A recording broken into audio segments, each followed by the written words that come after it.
참 시간이 그 꽃 지는 거 보면서도 시간이 빨리 가는 것 같고 제가 아이가 매일매일 뭔가 제 느낌은 다르다는 느낌이 굉장히 시간이 빨리 가는 것 같고 또 이거 강의 한지 얼마 안 된 것 같은데 벌써 여섯 번째라는 게 진짜 시간이 빠른 것 같아요. 지난주까지는 지지난주죠. 지지난주까지는 초대 교회 그리스도인들의 어떤 삶의 형태들을 아주 스케치하면서 잠시 이렇게 나누었고 재물관을 특별히 좀 더 많이 다루고 예배의 모습들을 좀 다루었습니다.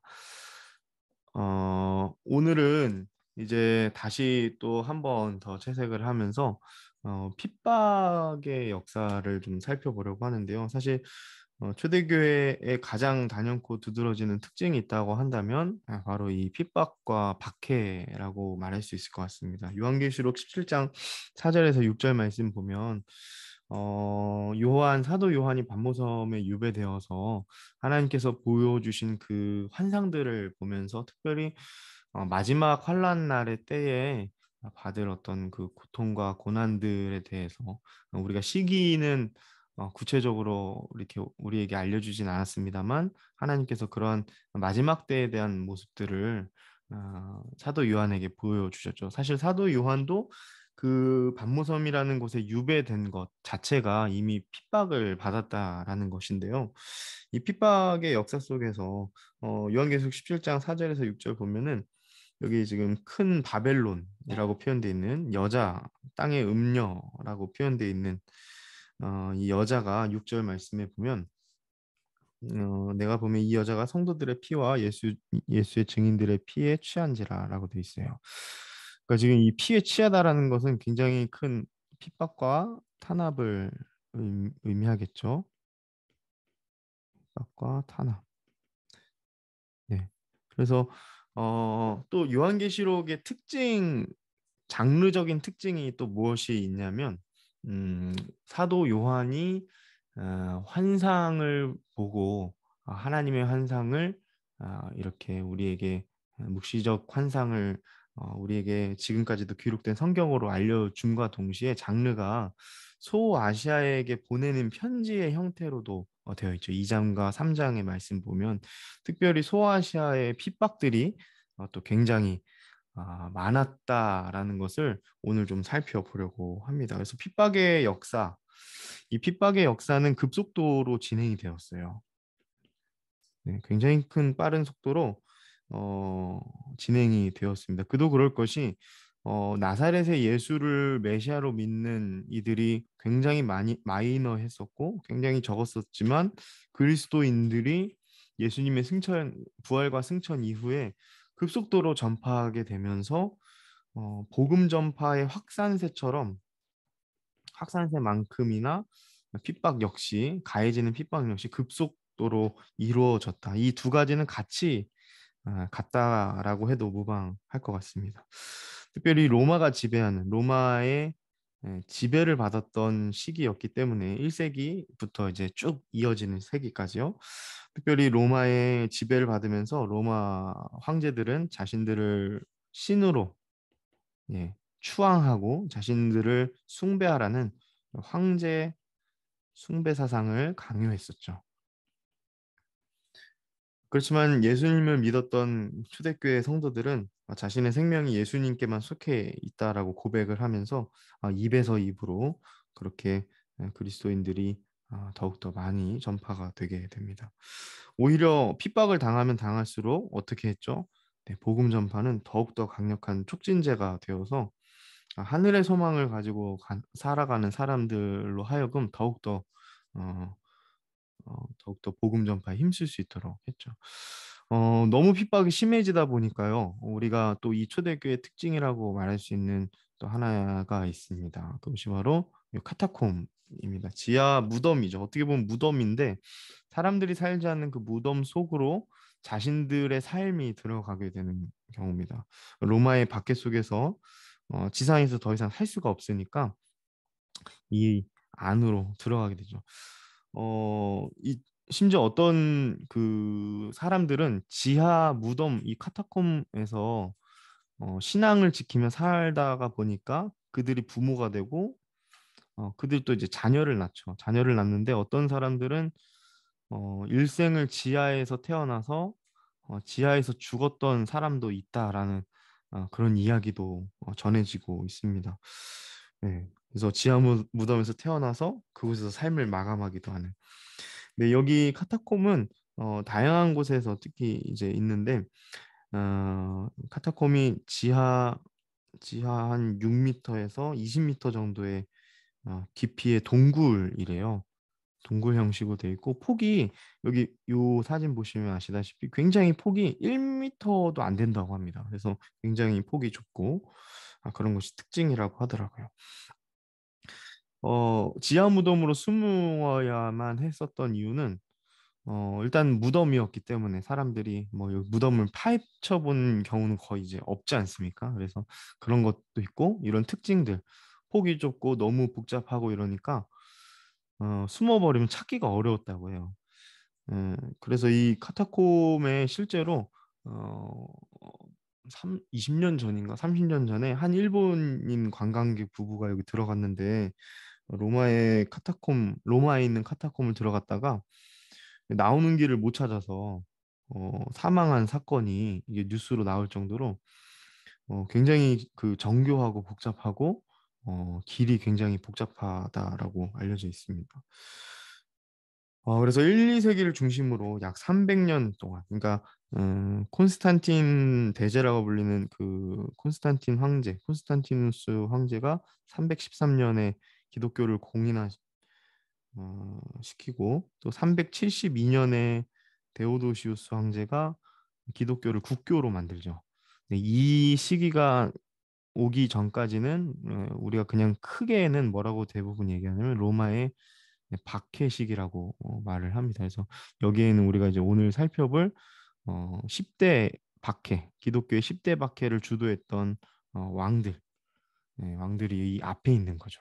근데 그 전까지는 그렇기 때문에 참 치열하게 신앙을 지키기 위해서 얼마나 우리 신앙의 선조들이 노력했는지를 알 수 있습니다. 초대교회의 그래서 핍박은 음, 우리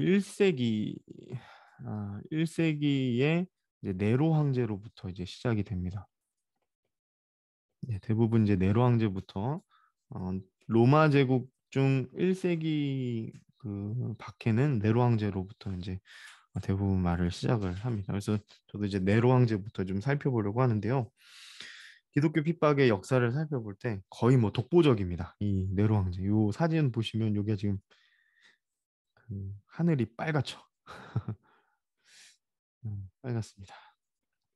여기가 빨간 이유는 무엇이냐면 이제 불 화재 때문에 그런데 그 화재를 지금 네로 황제가 지켜보고 있는 그림이에요. 네로 하면 그 기독교의 첫 박해자 어떻게 보면 그렇게 대표격으로 우리가 이제 얘기를 하는데 그와 동시에 이제 네로 그리고 로마 대화재 화재 사건을 자연스럽게 떠올리게 됩니다. 저번에도 제가 말했었던가요? 그 네로가 처음부터 이렇게 어, 잔인했던 사람은 아니었습니다. 네로 옆에는 세네카라는 현인이 있었고요. 현명한 사람이 있었고 브루스라는 현인이 있었어요. 근데 5년간은 잘 통치하다가 자문도 받고 잘 통치하다가 나중에 한 9년간 다스릴 때는 완전히 폭군이 되죠. 네, 폭군이 됩니다. 그 정점에 바로 이 로마 대화재 사건이 있었습니다. 이 로마 대화재 사건은요, 나라의 근간이 흔들릴 정도의 큰 화재였습니다. 당시 로마의 구역이 14구역이 있었는데 14구역 중 10개가 굉장히 치명적인 불이 나게 되었고 이 중 세 구역은 거의 형체를 알아볼 수 없을 정도였다라고 사가들이 말합니다. 그러니까 굉장히 큰 불화재였죠. 대화재였습니다. 원인에 대해서는 그 조금 신비에 감춰져 있어요. 그래서 뭐 어떤 사람은 필라티누스의 언덕 근처에 경기장 옆에 있는 목조 상가에서 불이 났다라고 얘기하고 또 현장에 있었던 것처럼 보이는 타키투스라는 사람은 한 기름 창고에서 불이 났다라고 이렇게 얘기도 합니다. 또 어떤 사가는 이 네로가 지금 여기 눈빛이 좀 예사롭지 않죠. 어, 네로가 나중에 자기 자신을 뭐라고 부르길 즐겼냐면요. 예술가라고 했어요. 자신이 뛰어난 예술가이기를 되게 좋아했다고 합니다. 자처하기를 좋아했다고 합니다. 그래서 어떤 사가는 예술가의 화신으로서 자기가 자기 구상대로 이 로마시를 다시 짓기 위해서 이렇게 불을 질렀다 스스로 그렇게 이야기하고도 합니다. 뭐 어떤 게 그 정확한 불의 그 원인인지는 뭐 저도 잘 모르겠어요. 그래서 중요한 것은 그 불이 난 이후에 이 네로가 그 불을 낸 사람들을 누구라고 했냐면 기독교인이라고 한 거죠. 기독교인. 기독교인만큼 좋은 변명구실이 없었기 때문에 그렇습니다. 왜냐하면 기독교인은 유대 지역에서는 유대인들에게 핍박을 받았죠. 저기는 이단이야라고. 그리고 또 어, 그 이제 로마에게 있어도 로마 시민이 아니잖아요. 로마 정통 시민이 아니었고 또 기독교인들은 계속 점점 쌓여져 가는 이미지가 무엇이었냐면 무신론자, 무신론자의 이미지가 있었습니다. 그러니까 황제도 숭배하라고 해도 안 하죠. 어, 잘 참여하지도 않죠. 행사에 국가 행사에 참여하지도 않죠. 그러니까 굉장히 좋은 대상이었던 것이죠. 그래서 타키투스는 이렇게 당시를 이야기를 합니다. 황제가 화제를 명령했다는 의심은 그치지 않았다. 그리하여 이 소문을 없애기 위해 네로는 배덕행위로 배덕행위로 시민들의 증오를 받고 있던 기독교 신자들에게 혐의를 씌워 처벌하기로 결정했다. 이들이 따르는 소위 그리스도는 디베리오 황제 때에 티베리우스죠. 본디오 빌라도에 의해 처형된 인물이다. 이 미신은 미신이라고 표현한 겁니다. 한동안 주춤했으나 곧 그 악의 발원지인 유대뿐만 아니라 세계 모든 사교들이 모여들었던 로마에 다시 출현했다. 더 많은 신자들이 정죄되었다. 이유는 화재 자체 때문이라기보다 그들이 인류를 증오했기 때문이다라고 아, 타키투스가 로마의 역사가 타키투스가 기독교인들과 이 네로가 대화제를 탓을 돌린 이유에 대해서 설명하면서 이야기합니다. 그러니까 이게 좀 정리를 하면 타키투스는 당시에 대중들이 기독교인들을 바라보는 이미지를 정확하게 묘사하고 있죠. 뭐냐면 이 기독교인들은 일단은 다 참여하지도 않고 인류 자체를 증오했다라고 그 표현을 하는데 그게 무슨 말이냐면 별로 이 사람 사는 거 인간에 대해서 별로 그렇게 가치 있게 보지 않은 것처럼 본 거죠. 그래서 맨날 뭐 하늘에 이제 소망을 두고 마치 붕 뜬 사람들처럼 아마 타키투스의 눈에는 보였던 겁니다.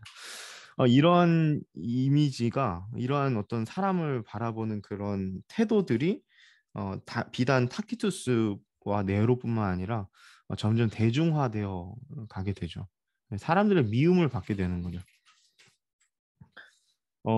이 네로 황제 때 그래서 어, 그 우리가 베드로 이야기도 제가 잠시 나눴던 것 같아요. 그 사도행전 12장 말씀 나누면서 베드로가 어쩔 수 없이 그 핍박을 피해서 선교의 여정을 떠날 수밖에 없었던 주요 이유가 네로 황제가 될 수 있다 이런 얘기를 들었었고 또 바울도 아마 순교를 이때 하지 않았을까라는 얘기도 제가 지난번에 드린 바 있습니다.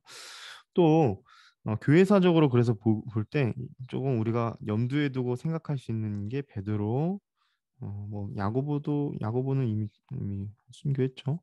베드로, 베드로 그리고 바울 그리고 또 사가마다 조금 다른데 이제 요한이 반모섬으로 유배된 이유가 이 네로부터 시작됐다라고 보기도 합니다. 그러니까 나중에 도미티아누스 때 이제 반모섬에 들어간 건 확실한데 네로 때 탄압을 그때부터 받았다라고 말하는 사가도 있어요. 그러니까 그렇게 본다면 여기 요한도 걸쳐 있는 거죠. 네. 그래서 베드로전서에서도 그리스도인들이 견뎌야 할 고난을 경고하는 네로 황제 때의 어떤 그 환란 핍박과 조금 연관지어서 우리가 생각해 볼 수 있을 것 같습니다. 음, 그렇습니다. 그래서 네로가 어떻게 보면 큰 기독교를 탄압하는 첫 시작으로 우리는 이렇게 이야기할 수 있죠. 자, 그러면 네로 황제가 죽고 나서 어떻게 되었는가? 네로는 율리우스 시저 가문 그리고 클라디우스 왕조라고 합니다. 이 클라디우스 왕조죠. 이 왕조가 지금껏 네로 황제까지 이어져서 지금껏 그 왕조를 로마의 제국을 쭉 그 뭐라 그럴까 계승을 한 그런 왕인데 이 네로가 죽고 나자마자 네로가 이제 자살을 하거든요. 31살 때. 예. 그러면서 아, 예술가인 내가 죽다니 이러면서 마지막에 자살을 했다고 합니다. 근데 어쨌든 자살하고 나서 그 다음에 혼란 시기가 찾아오죠. 이 네로가 죽었으니까요. 그래서 네로를 보필하던 네 명의 장로가 아니고 그 장군들이 있었어요. 네 명의 이 장군들이 서로 황제권을 장악하기 위해 이제 싸웁니다. 그 중에 베스파시아누스라는 사람이 실권을 잡게 되는데요. 베스파시아누스는 당시 이제 네로 황제가 유대 지역, 팔레스타인 지역을 다스리라고 그렇게 장군을 보냈던 인물이기도 해요. 그 사람이 실권을 잡게 되면서 플라비우스 왕조가 이제는 그 바톤 터치를 하게 되는 거죠. 디오스 왕조의 해는 이제 저물었습니다. 그리고 이제 플라비우스 왕조가 이제 로마 제국을 실권을 잡게 되는 그런 전환점에 있게 되는 거죠. 어, 베스파니우 베스파시아누스, 티투스, 그리고 이제 도미티아누스, 네, 이렇게 세 명이 이 플라비우스 왕조에 속하는데 이제 천천히 한번 살펴보겠습니다. 이 베스파시아누스와 티투스 황제는 와, 그것도 지워졌네. 어휴. 베스파시아누스와 티투스는 로마의 10대 박해 황제로는 나오지 않습니다. 박해 황제. 왕이라고 할까요, 그냥? 네. 그러니까 네로가 첫 번째고요. 네로가 첫 번째 박해의 왕으로 첫 번째 이름이 거론되는 사람인데 그 네로 다음이 이 베스파시아누스랑 티투스 그 아들 티투스인데 어 한번 적어볼까요? 네. 베스파시아누스 그리고 티투스 티투스 그리고 티투스가 또 죽고 티투스의 형제인 도미티아누스 지금 여기 나와 있는 도미티아누스. 네, 네로가 1대 박해 왕으로 대표자로 그 나오고 이 두 사람은 박해 왕으로는 거론은 되지 않아요. 그 다음 2대 박해가 이 도미티아누스인데 베스파시아누스의 아들이죠. 근데 아들인데 첫째 아들은 아닙니다. 네, 티투스가 첫째 아들이고 이렇게 정리하시면 될 것 같아요. 그래서 베스파시아누스 때는 뭐 박해를 직접적으로 하지 않았지만 박해 물결에 있었던 사람들이었어요. 왜냐하면 베스파시아누스 때 그 이제 유대 지역이 우리가 잘 알고 있는 이 유대 지역이 점점 로마의 점령을 당하게 되는 시기였고 이때 이제 그 종교적 대혼돈의 시기가 찾아오게 됩니다. 대혼돈. 그래서 막 유대인들 중에서도 막 열심당들과 막 자기네들끼리도 막 치고받고 막 싸우거든요. 막 자기네들도 종교적으로 막 서로 그 기득권을 유지하려고 엄청 싸웁니다. 이때 또 나왔던 암살 조직도 되게 유명합니다. 암살 조직이 있는데 어, 시칼이라는 시칼이라는 암살 조직도 생겨요. 그러니까 막 굉장히 혼란스럽죠. 듣기만 해도. 네. 그리고 또 이렇다 보니까 종교적 대혼란이 있다 보니까 이때 베스파시아누스와 티투스가 다스리던 때에 적 그리스도라고 표현해 보겠습니다. 우리는 이렇게 표현을 써도 되니까 적그리스도, 그러니까 거짓 메시아들이 판을 칩니다, 정말. 막 자칭 그리스도라고 자기가 이 유대 지역을 구원할 메시아라고 하는 사람들이 막 곳곳에서 등장을 해요. 어떤 사람은 어떤 거짓 메시아는 그 사가의 일화에 의하면 한 3만 명을 거느렸다고 합니다. 그러니까 엄청난 거죠. 그러니까 그런 사람들이 막 이곳저곳에서 막 들쑤시고 있는 거예요.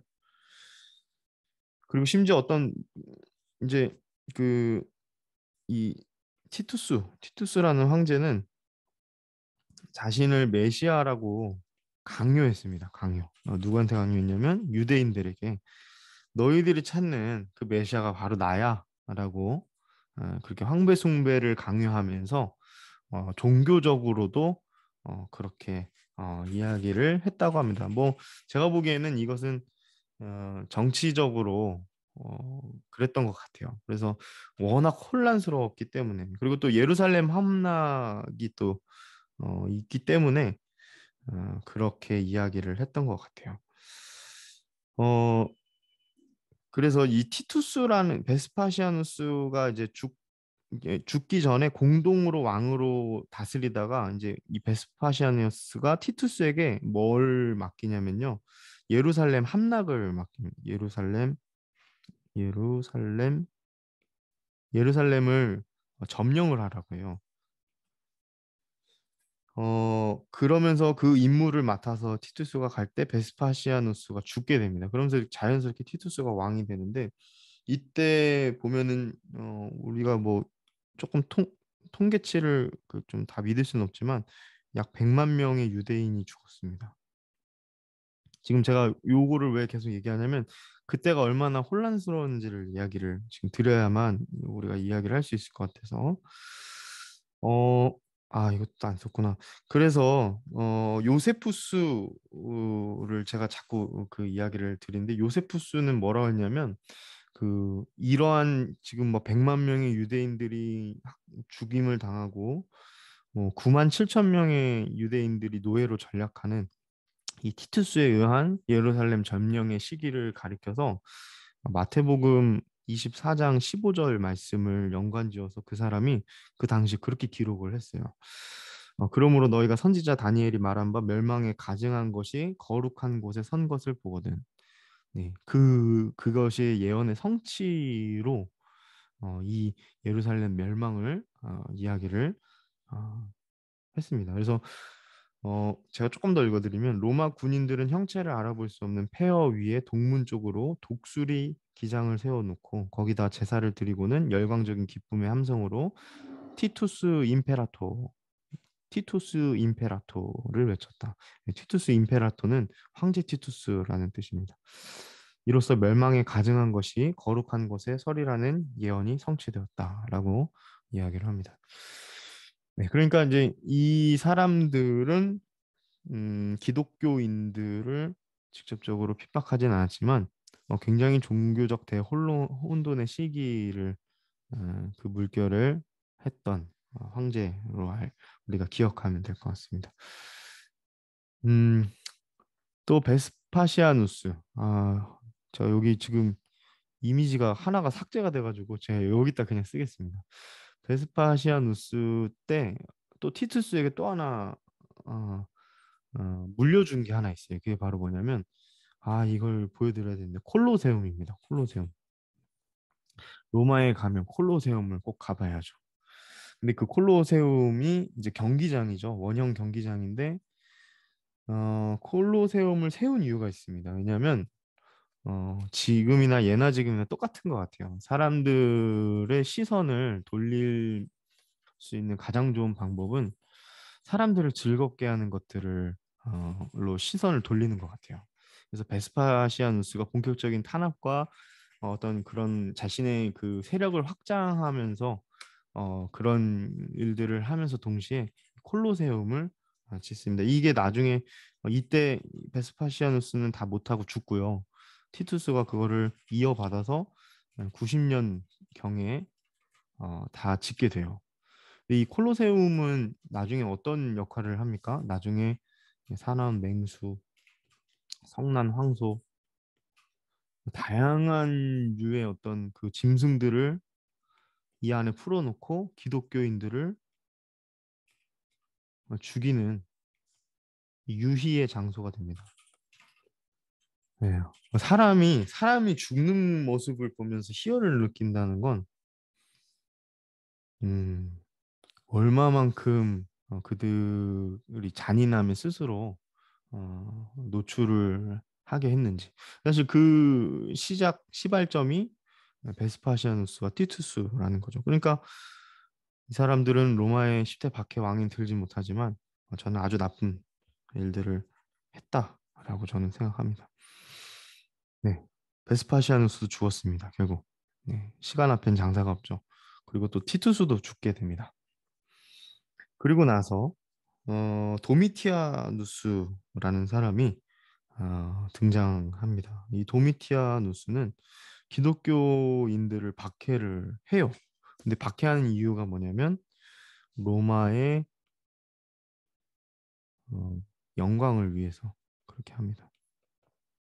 그래서 로마의 전통과 과거의 영광을 복귀하려고 하는 것이 아마 그 이유일 겁니다. 그는 사실 기독교인뿐만 아니라 유대인 전체에 큰 제동을 걸었고요. 예루살렘이 함락된 이후죠. 이후에 자신에게 헌금을 내라고 합니다. 헌금. 네, 의도적으로 헌금을 내라고 합니다. 도미티아누스가 보기에 기독교인들은 신들을 섬기지 않는 무신론자에 지나지 않았죠. 그래서 후에 나중에 그 서방의 이그나티우스 순교전에서 보면은 도미티아누스 치하에서 박해가 많이 자행되었다라고 이야기를 후대의 신실한 자들도 이야기를 합니다. 그러니까 도미티아누스 때 박해가 있었던 거죠, 실제로. 그리고 아까 제가 네로 황제 때 아마 사도 요한이 그 유배의 시작이지 않았을까 그런 얘기들을 했는데 확실한 건 도미티아누스 때 반모섬에 유배된 건 확실합니다. 네. 이때 유배가 되고 또 유세비우스, 이레니우스, 제롬은 그렇게 얘기를 하거든요. 나중에 후대 사람들이 그리고 또 뭐 또 이것도 이게 아무래도 그 역사가들의 증언이다 보니까 확실하진 않습니다. 근데 이때 아마도 안드레가 순교했을 것이고 마가 그리고 오네시모 네 그리고 아레오바고 관원 디오누시오 이런 사람들이 이때 이 당시에 박해에 의하여 순교를 당했을 것이다라고 얘기를 합니다. 그래서 도미티아누스는요 주로 로마 지역과 소아시아 지역의 기독교인들을 탄압했습니다. 뭐 물론 기독교인뿐만 아니라 유대인들도 탄압을 했기 하지만요. 그래서 기독교인들의 그런 이런 사람들을 감옥에 갇히게 하거나 죽이거나 잔인하게 죽이거나 또는 추방을 합니다. 추방령을 내려요. 네. 그렇게 박해를 하죠. 로마의 그 친인척 관계였던 것처럼 보이는 그 플라비우스 클레멘스라는 사람이 이야기가 이 당시 시기인데, 그 사람은 그 황제의 친인척 관계였음에도 불구하고, 어, 엄벌에 내려지고 순교하게 됩니다. 네. 그러니까 황제 친인척 관계도 뭐 살아남을 수 없었던 것이죠. 기독교인이라는 이유만으로 그의 아내 도미틸라라는 아내와 함께 재산을 몰수하고요, 추방당하고 순교하게 되었습니다. 처형하고요. 그래서 이 사람의 클레멘스의 첫째 편지에 보면은 이렇게 얘기합니다. 계속적이고 예기치 못한 악행이 우리에게 가해졌다. 네, 이렇게 이야기를 합니다. 만약에 아마 이렇게 본다면 로마의 음, 황제의 친인척 출신의 이름이 거론된 최초의 순교자가 아마 그래서 클레멘스가 아닐까. 네, 그렇게 우리는 볼 수 있습니다. 어, 예. 그리고 이게 여기까지가 어떻게 보면은 1세기 그러니까 까지의 이야기입니다. 그래서 도미티아누스 황제까지 살펴봤는데 살짝 잠깐 또 그 다음 역사를 이어가기 전에 조금 핍박의 역사를 좀 살펴보면요. 도미티아누스가 이제 자기 자신도 황제라고 당연히 하면서 그렇게 과대망상 증상이 있었다고 해요. 그래서 어, 자기가 핍박하면서도 죄책감에 시달리면서 동시에 사람들을 막 죽이고 막 이랬다고 합니다. 그래서 20명 이상의 정치인도 죽이고 막 그랬다고 해요. 근데 결국엔 도미티아노스는 암살 당하게 돼요. 암살 당하게 되고 그러면서 그 다음 후계자가 네르바라는 사람이 후계자로 황제에 오릅니다. 예, 네르바 역시 로마의 10대 박해의 왕으로 이름으로 거론되지는 않습니다. 오히려 네르바는 평화의 상징으로 지금까지도 일반 사가들은 봅니다. 평화. 어, 이 사람이 도미티아누스가 96년에 죽으니까 그 이후 96년에서 98년을 다스리거든요. 근데 이 잠시의 평화는 기독교인들에게도 핍박이 가해지지 않는 평화는 굉장히 짧습니다. 굉장히 짧고 마치 그 폭풍우가 일기 전 고요한 그런 것처럼 아주 잠시였어요. 우리가 이제 본격적인 핍박의 역사라고 하면 그래서 이 도미티아누스 전이 아니라 도미티아누스 이후의 역사. 그러니까 2세기부터 진짜 본격적인 핍박의 역사라고 우리가 그렇게 기억하고 정리하면 좋을 것 같습니다. 왜냐하면 지금도 네로의 황제도 그렇고 뭐 여러 황제들 도미티아누스 이르기까지 그 왕조들의 그런 핍박들도 굉장했지만 2세기부터 시작된 핍박에 비해서는 이것도 역시 비할 바가 못 될 정도였기 때문에 그렇습니다. 그래서 굉장히 중요한 고민들을 하게 돼요. 교회는 고민을 하기 시작합니다. 어떤 고민을 하냐면 핍박이 너무 당연해진 거예요. 기독교인들에 대한 핍박이. 그러다 보니까 어떤 사람은 어, 살기 위해서라도 예수님을 잠시 배교하는 일이 일어나게 됩니다. 이 배교하는 일에 대해서 신학적으로 우리가 이것을 어떻게 받아들여야 하는가에 대한 교리적인 그리고 또 다분히 신앙적인 고민들을 하게 되는 거죠.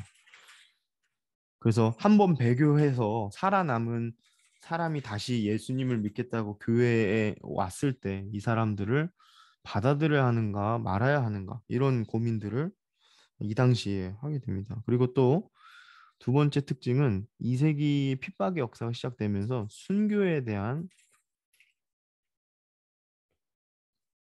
기독교인들의 태도가 고치가 돼요. 어떤 고치가 되냐면 순교자들을 굉장히 추앙합니다. 추앙.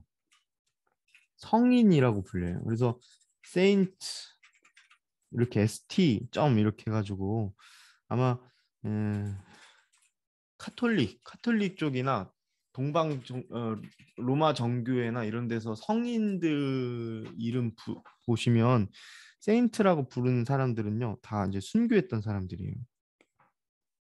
네.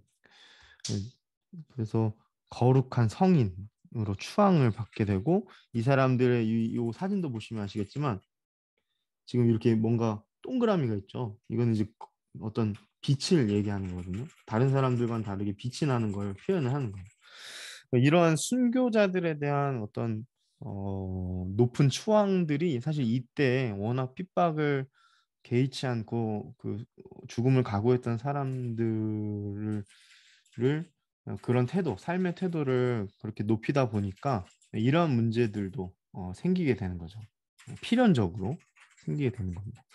그래서 초대교회의 이런 핍박들이 결국에는 다 연결이 되어 있습니다. 지금의 우리가 생각하는 어떤 신앙관에 이르기까지 교회적으로 또 이런 성화 같은 것도 우리가 나중에 성물 뭐 예를 들어서 폴리갑이 죽고 나서 남은 살이 그러니까 그 불로 태우고 남은 뭐 그런 뼈 조각 이런 것들 성물로 여기고 막 그랬는데 이런 거 성화 이런 것들을 과연 이걸 어떻게 받아들여야 하는가. 사실 이 핍박의 역사를 통한 사람들의 죽음을 어떻게 해석하고 어떻게 우리가 삶의 태도로 받아들여야 하는가에 대한 고민이었던 것이죠. 이게 2세기 핍박의 역사에 고스란히 나와 있습니다. 자, 그러면 이 두 번째까지 로마의 10대 박해왕 중 두 번째 인물까지 살펴봤는데요. 세 번째 인물입니다. 트라잔이라고 불리기도 하고 트라야누스라고 불리는 사람인데 이 트라야누스는 굉장히 재미있는 사람이에요. 일반 로마사를 배운 사람은 이 사람을 굉장히 현인으로 모실 겁니다. 아까 네르바랑 비슷해요. 네르바. 2년간 다스렸던 네르바 역시 현인으로 그렇게 생각하는데 이제 마키아벨리 썼던 마키아벨리라고 그 아마 군 이름 뭐였죠? 그 유명한 책인데 국부론이었나? 아무튼 그 책을 썼던 마키아벨리 이탈리아 철학가 마키아벨리가 오현제라고 불렀었던 로마의 오현제 좀 슬기로웠던 로마의 황제들을 5명을 꼽거든요. 그 중에 한 명이 네르바였고 또 한 명이 또 트라이아누스 이런 사람이었는데 그러니까 이제 일반 사가들의 일반 학을 배웠던 사람은 로마의 황제의 트라이아누스를 기억하면 굉장히 똑똑한 사람, 잘 통치했던 사람으로 알려져 있지만 기독교인에게 있어서는 그냥 마냥 좋게만 볼 수는 없는 사람이에요. 왜냐하면 박해를 했거든요. 트라이아누스가 생각하기에 기독교는 은밀한 모임을 가지는 위험한 단체였어요. 예전에 제가 소개해줬던 기독교인의 삶의 태도 얘기했던 것처럼 그때 왜 소폴리니우스의 편지를 통해서 트라이아누스에게 하나를 물어보죠. 기독교인들이 이렇게 막 자기네들 이렇게 하는데 어떻게 이거 통치해야 될까요? 이렇게 물어보거든요. 그때 트라이아누스는 기독교인이면 당연히 그렇게 압박하고 당연히 엄벌에 처하고 그냥 기독교인이면 그냥 그렇게 하는 게 맞다라고 이야기를 합니다. 그도 그럴 것이 뭐 식인을 하는 걸로 오해했고 그 성찬 같은 것 때문에 그리고 또 은밀한 모임을 하기 때문에 그 안에 근친상간도 있다고 보았고 또 국가에 대한 위험성으로 인식을 했습니다. 그래서 트라야누스는 기독교를 굉장히 탄압하고 불법 단체로 규정을 합니다. 그래서 이때에 많은 사람들이 아까 말했던 콜로세움 제가 그냥 그림을 잘 못 그리는데요. 이 원형 경기장이라고 하면 이 콜로세움에 사람들을 많이 데려다가 죽이게 돼요. 네, 기독교인들을 로마로 압송시켜가지고 죽이죠. 그 중에 대표적인 사람이 이그나티우스라는 사람입니다. 네. 이그나티우스라는 사람을 맹수를 여기 풀어놓고 잡아먹게 합니다. 굉장히 잔인하죠. 이그나티우스는 또 굉장히 또 중요한 사람이에요. 사도 요한 요한을 직접 만난 몇 안 되는 사람이에요. 그리고 물론 그 시기가 조금 다르긴 하지만 직접 만나고 그리고 또 사도 요한에게 전승에 따르면 이건 전승 얘기인데 전승에 따르면 이 사도 요한에게 신앙을 배웠다고 이렇게 알려져 있고요. 이그나티우스는 이제 베드로 그리고 또 유오디오스 이렇게 이어서 안디옥 교회의 세 번째 감독이 됩니다. 우리는 좀 장로라고 표현하겠습니다. 네, 이렇게 되죠. 그래서 어 당시만 해도 이제 안디옥 교회는 굉장히 큰 교회였죠. 예루살렘 교회, 뭐 그런 예루살렘, 고린도, 안디옥 이런 교회들은 선교 기지의 중추적인 역할을 했으니까요. 근데 그런 안디옥 교회의 세 번째 감독이 바로 이그나티우스인데, 이그나티우스는 사도 요한을 직접 본 사람. 그러니까 이제 거의 이제 마지막 사도들을 만났던 마지막 증인이라고 불려요.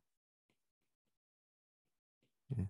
그래서 이 이그나티우스가 죽게 됐습니다. 죽음의 이유는 테오포루스, 그러니까 하나님을 지닌 자라는 죄명이었습니다. 그래서 이 사람이 그렇게 죽임을 당하게 되죠.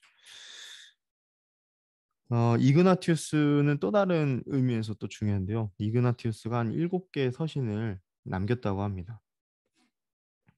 이 일곱 서신들은 자신의 죽음에 대해서 걱정하는 이들에게 보낸 편지입니다. 근데 그 편지에 보면은 이그나티우스 스스로 자신이 순교에 대해서 어떻게 생각하는지를 너무 명확하게 알려주고 있기 때문에 지금도 되게 중요한데요. 이그나티우스가 그런 말을 했대요. 제가 한번 읽어볼게요. 내가 단지 기독교 신자라 불릴 뿐만 아니라 신자답게 행동할 수 있도록 해주십시오. 네, 중략합니다. 나는 고난을 당할 때에 그리스도 안에서 자유할 것이며 그와 함께 부활할 것입니다. 나는 그리스도의 순수한 떡으로 바쳐질 수 있도록 맹수들의 이빨에 의해 재분되어야 하는 하나님의 밀입니다라고 표현을 했다고 합니다. 그러니까 자기가 예수님이 자신을 위해 고난과 고통을 당했던 것처럼 자신 역시 마지막에 표현이 보면 맹수들의 이빨에 의해 재분되어야 하는 하나님의 밀이다. 밀가루, 곡식이 되어야 한다라고 표현을 한 거죠. 이러한 이야기들, 이렇게 서신들을 통해서 자신이 그렇게 표현했던 그 고백들이 어, 당시 교회와 후대들에게도 굉장히 큰 영향을 미쳤던 것이죠. 네, 트라이아누스 황제였을 때 이그나티우스가 그렇게 순교하게 됩니다. 제가 여기 써놨네요. 네, 다음이 이제 하드리안 또는 하드리아누스입니다. 이 하드리아누스는 로마의 10대 박해왕 중에 네 번째 인물에 에, 속하는데 좀 독특한 것이 하드리아누스는 스페인 민족의 혈통을 갖고 있었어요. 그래서 트라이아누스 아까 살펴봤던 이 트라이아누스에 의해서 입양이 됩니다. 입양이 되면서 마지막 임종시에 황제 즉위가 돼요. 독특하죠. 임종시에 트라이아누스가 하드리아누스를 황제로 즉위시킵니다. 네. 하드리아누스는 탁월한 재능을 갖고 있었고 예술, 입법, 행정에 굉장한 큰 뛰어난 모습을 보였습니다. 그래서 이 사람도 역시 오현, 오현에 들어갑니다. 그 마키아벨리가 얘기했던 오현은 네르바, 트라이아누스, 이 하드리아누스, 그리고 안토니우스 피우스라는 사람이 있습니다. 피우스, 그리고 마지막 마르쿠스 아울렐리우스. 예, 이 사람은 조금 이따가 살펴볼 겁니다. 이렇게 5명을 얘기하거든요. 1, 2, 3, 4, 5. 이 5현재에 속하는 거예요. 그러니까 사람들은 하드리아누스를 어떻게 생각하냐면 일반적으로는 현명한 왕으로 봅니다. 그렇지만 우리는 박해를 했던 사람으로 우리는 지금도 기억하고 있습니다. 어, 안토니우스 피우스가 이 하드리아누스 제가 얘기 안 했군요. 하드리아누스는 그래서 예술, 입법, 행정에 능통했지만 도덕성은 그렇지 않았던 것 같아요. 그래서 이 사람 역시도 로마 종교를 어떻게든 세워보고자 하는 열심이 있어서 어떤 일들을 하냐면 예루살렘 성전과 또 십자가가 있었던 것으로 추측되는 곳에 일부러 신전을 세웁니다. 네, 한번 니네들이 한번 기어봐라, 기고 날뛰어봐라 이런 그런 신부인 거죠. 그리고 또 기독교를 고백하기만 해도 범죄로 간주하도록 법령들을 내립니다. 법령. 자, 우리가 지금도 기억해야 할 것이 뭐가 있냐면 이게 왕이 그런 거잖아요. 왕이 그러는 건데 왕이 이런 일들을 하게 되면요, 법령을 시행하게 되면요, 대중들이 따라와요. 대중들의 인식이 바뀝니다. 대중들의 인식이 어떻게 바뀌냐? 기독교를 굉장히 탄압하고 기독교는 나쁜 종교다라는 것이 보편화가 돼요. 대중들의 정서가 반기독교적으로 움직이게 됩니다. 그래서 후대 전승에 따르면 이때 죽었던 순교했던 사람이 로마의 감독인 알렉산더, 뭐 텔러 프로스 이런 사람들이 순교했다고 알려져 있습니다. 네, 그러니까 많은 사람들이 순교했다라는 그런 기록들은 없지만 이런 법령들을 내리고 사람들을 탄압했다라는 것을 우리는 알 수 있습니다. 이 하드리아누스가 죽고 난 후에 안토니우스 피우스, 아까 말했던 네 번째 오현제의 이 안토니우스 피우스가 재위합니다. 근데 이 사람과 관련해서 기독교의 박해와 알려진 내용은 그렇게 많이 없습니다. 오히려 이 안토니우스 피우스는 기독교인들이 잦은 재난의 원흉으로 몰려서 폭행을 당할 때 피신을 시켜줘요. 그런데 그렇지만 이 아까 얘기했던 대중의 인식이라는 게 참 무섭죠. 그런 대중의 분노를 통제했느냐? 네, 그 정도까지는 아니었습니다. 네. 그리고 이 안토니우스 피우스 다음이 이 마르쿠스 아우렐리우스입니다. 마르쿠스 아우렐리우스는 철학가로도 유명하죠. 스토아 철학. 예, 스토아 철학가. 그래서 이 스토아 철학가로서 이 사람은 역시 당연히 자기가 생각하는 사고 방식에 의하면 기독교인들은 지독한 무신론자고 없어져야 할 사람들이었던 것입니다. 그래서 변증가였던 멜리토, 나중에 후대에 멜리토라는 사람이 어, 이렇게 후대가 아니고 죄송해요. 당시에 당대를 살았던 멜리토라는 사람이 이렇게 얘기합니다. 아시아에서 여기는 소아시아입니다. 소아시아에서 하나님을 경배하는 자들이 요즘 들어 전례 없는 새로운 칙령들에 의해 박해를 받고 있다. 이거는 칙령을 누가 내렸을까요? 네, 아우렐리우스가 내린 거죠. 네, 그래서 이때 순교한 인물이 사도 요한의 제자이자 이그나티우스의 친구인 폴리캅. 폴리캅으로 우리는 많이 기억하고 있죠. 폴리카프루스. 네, 그래서 이 폴리캅의 순교를 이때 시기로 보고요. 그의 제자 포티우스, 그리고 또 유스티누스. 유스티누스는 제가 다음 시간에 다루도록 하겠습니다. 이 사람은 변증가로도 우리가 꼭 다뤄야 할 사람이에요. 그리고 또 황소에 맞아 죽은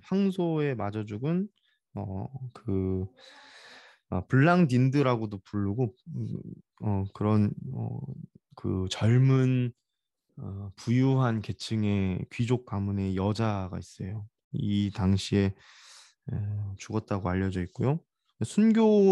순교의 이야기들, 순교사가 사화의 이야기들이 굉장히 이 당시에 많았다는 것을 알 수 있습니다. 그래서 시간이 벌써 이렇게 그 음, 일단 한 분 한 분 한번 간단하게 그냥 제가 한번 말씀드리고 이제 넘어갈게요. 이 폴리감은 화형을 당했죠. 화형을 당했는데 화형대에 올라가서 이제 죽기 전에 이제 어, 이거부터 얘기할까요? 폴리캅 역시도 아까 그 이그나티우스랑 비슷한 의미에서 중요한데 폴리캅 앞으로는 사도 요한, 그죠? 사도들의 시대가 있었고 폴리갑 이후에는 속사도의 시대가 이제 진행이 되거든요. 그래서 이 중간에 있었던 사람이 이 폴리캅과 이그나티우스인데 이 폴리갑을 어떻게든 설득을 시켰다고 해요. 총독이 설득을 시켰는데 뭐라고 했냐면 자기가 86의 세월을 섬기는 동안 자신의 사랑과 공률만을 베푸신 우리 주님을 나는 부정할 수 없다라고 얘기를 했다고 합니다. 그리고 화형대에 올라가서 죽을 때에도 뭐라고 했냐면 순교자의 반열에 들게 하시고 그리스도의 고난의 잔을 마시게 하시고 성령 안에서 썩지 않을 영혼과 육체의 영원한 부활에 참여할 자가 되게 하시니 감사합니다. 라고 이야기하면서 순교했다고 합니다. 가미된 전승에 의하면 좀 조금 너무 가미가 됐는데 뭐 그 이런 얘기가 있어요. 폴리갑이 죽고 나서 그 시신을 이제 수습하려고 갔더니 불에 많이 거의 안 탔고 그리고 많이 그 보존이 되어 있을 뿐만 아니라 좋은 향이 났다. 뭐 이런 얘기도 있었고요.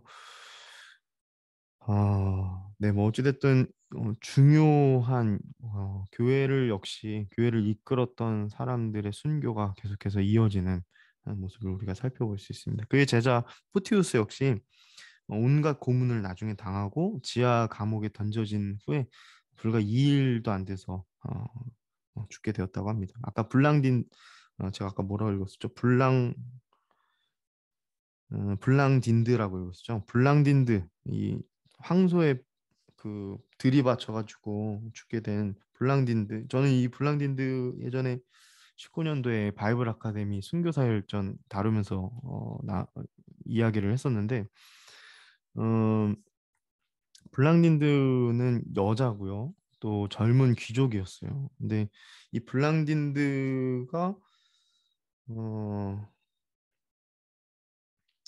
어, 아이를 베고 있었고 당연히 어머니로서 많은 사람들이 이 여인에게 빨리 예수님 배교해라, 배교해라. 심지어는 자기 아버지, 늙은 아버지를 모시고 와서 그렇게 딱 한 번만 배교해라, 뭐 이런 얘기로 설득을 했다고 합니다. 그리고 아이들의 울음소리를 일부러 들려주기도 하고, 심지어는 그 감옥에서 아이를 또 임신 중에 있었는데 그 아이를 감옥에서 낳기도 했습니다. 그리고 그와 함께 신앙을 저버리지 않았던 노예 출신의 여인이 같이 죽게 되는데 그녀 역시 같이 그 자신의 음, 그 자신이 어쨌든 보피라는 사람이 블랑딘드인 거죠. 그 사람과 함께 죽게 돼요. 어디서 죽게 되냐면 역시 콜로세움에서 죽게 됩니다. 콜로세움에서 처음에는 황소를 내보내서 황소에 받쳐서 죽게 해요. 근데 이 구구절절한 이야기들을 구구절절하다고 표현하면 되지. 이 내용들을 쭉 읽으면요. 정말 진짜 마음이 막 무너져요.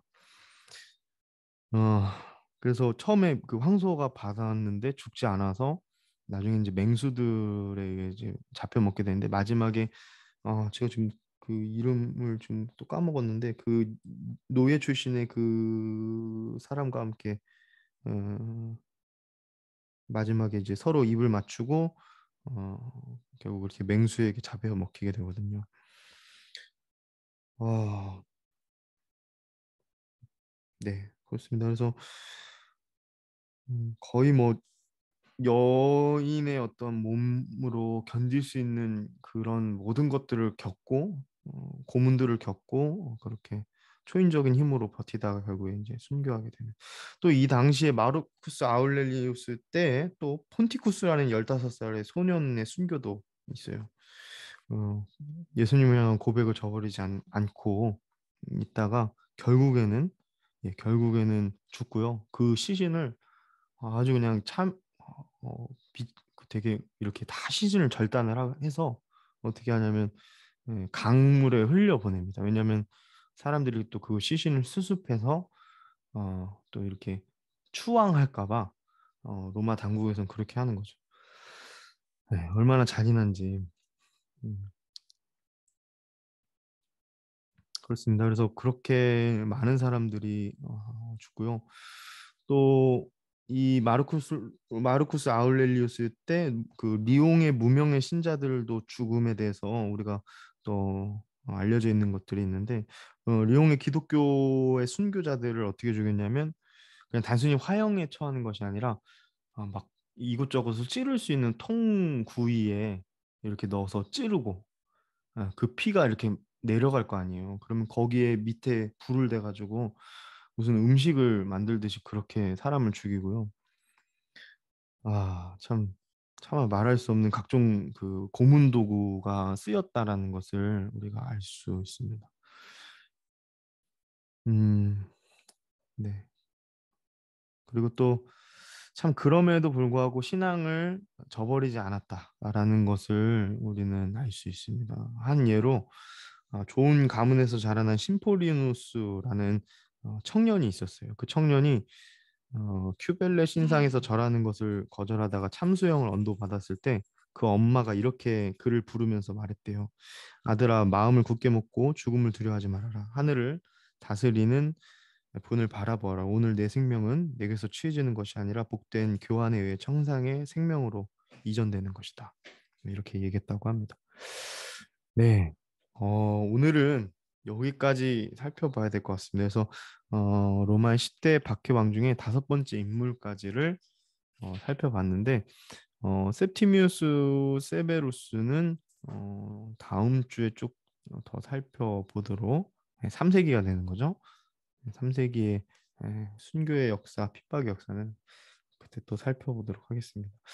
저는 이제 강의를 마치면서 참 음, 다시 한번 봐도 어, 너무 비상식적이고 대중들의 인식도 기독교를 향한 그 인식도 너무 비상식적인데 이러한 일들을 직접 겪으며 신앙생활을 했었던 믿음의 선배들을 보면서 나는 지금 어떻게 살고 있는가 사실 그런 생각을 안 할래 안 할 수가 없겠더라고요. 그래서 제가 진짜 오늘 차마 다 읽어드리지 못한 그 일화들이 되게 많거든요. 근데 너무 잔인해요. 일단 너무 잔인하고 너무 슬프고.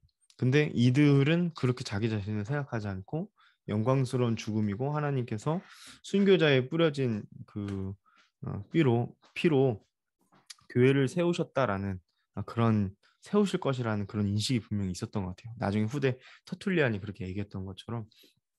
그래서 저 자신을 다시 한번 살펴보게 되는 것 같습니다.